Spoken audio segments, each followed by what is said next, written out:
जी अस्सलाम वालेकुम दोस्तों, की हाल चाल तबीयत से ठीक है। मैं हूं रफ़ाक अली और आप देख रहे हैं यूट्यूब चैनल। और अज दी मेरी वीडियो शुरू हो रही है कि एक न्यू कमरा तैयार करते पे और वो उत्ते छत पाने का तुहानूं तरीका दसांगे। ये वेख सकते हो तुसीं अपनी ये बारिशों की वजह तो डिग गए थे, बाकी वो सारे वेख सकते हो तुसीं सारे साडे अपने घर आ। तो अज उत्ते खड़ा के ना घर के उतली दीवार उत्ते खड़ा के वीडियो वगैरह बना रहा सीगा। ते वेख सकते हो तुसीं कितने प्यारे लगते पे सारे घर। दूर तो देखो जी, उत्तों तो साढ़े घर का नज़ारा वेख दो। ये देखो जी, ये साढ़े अपने घर आ गए वेख सकते हो। अच्छा जी, हले तक जिस दोस्त ने मेरा यूट्यूब चैनल नहीं सब्सक्राइब कर लिया, ताकि चैनल ने सब्सक्राइब कर ले ताकि मेरी हर आने वाली वीडियो उन्होंने तक पहुँच सके।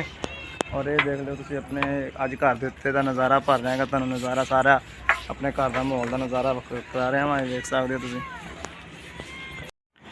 ये दोस्तों, देख सकते हो तुसीं साढ़े सारे घर का नज़ारा वेखो, सारे घर का। ये तकरीबन कोई साढ़े छपरिया वाले घर इत्थे बैठे आ, तकरीबन 35 तो 40 घर है वा।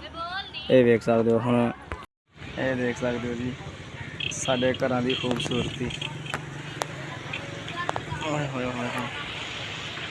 ये जी तकरीबन कमरा पै रहा साडा जी 9 फुट का।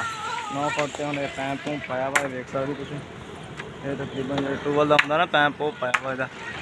तो ये जी साढ़े घर का 9 फुट का कमरा तैयार हो रहा है। यदा तुम कमरा तैयार हो गया तो फिर यदि अगली वीडियो इंशाल्लाह दिखावांगे। ये जी इमरान खान आ रहा साढ़े घर के उत्ते, जहाज़ देख सकते हो कि मदद वास्ते पहुँचा वा। इन्होंने घर के वास्ते तुम घर भी देख सकते हो। ये देखो, ये घर का सारा बारिशों की वजह तो बड़ा नुकसान हो गया हम मदद वास्ते। ये जहाज़ उतर तो रहा, देखो कितने उतरता हम। ये देख सकते हो तुम।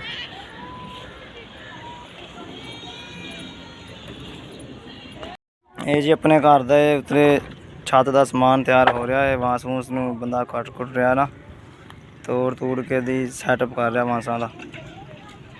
ये देख सकते हो तुम। फिर ये उत्ते पाने आ।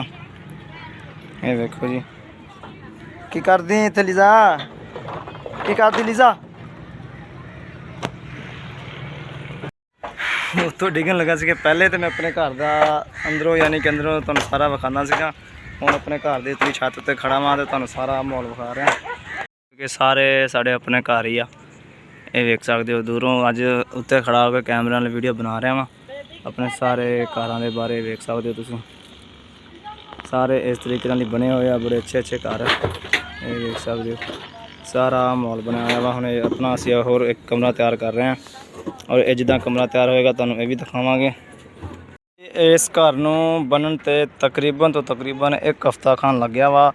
और किते जाके इहदियां दीवारां खड़ियां होईयां वा। देख सकते हो दीवारां भी कच्चे गारे दियां बनाईयां सीगियां ते हुण अल्लाह खैर करे मजबूत तो हो गई वा। बाकी अल्लाह खैर करे हुण इहदी छत छुत पाने आ, तुहानूं दिखाने आ। तो बारिशों ने तो बड़ी तबाही करती सी हुण सारे घर का। तुसीं सारे घर वेख सकते हो।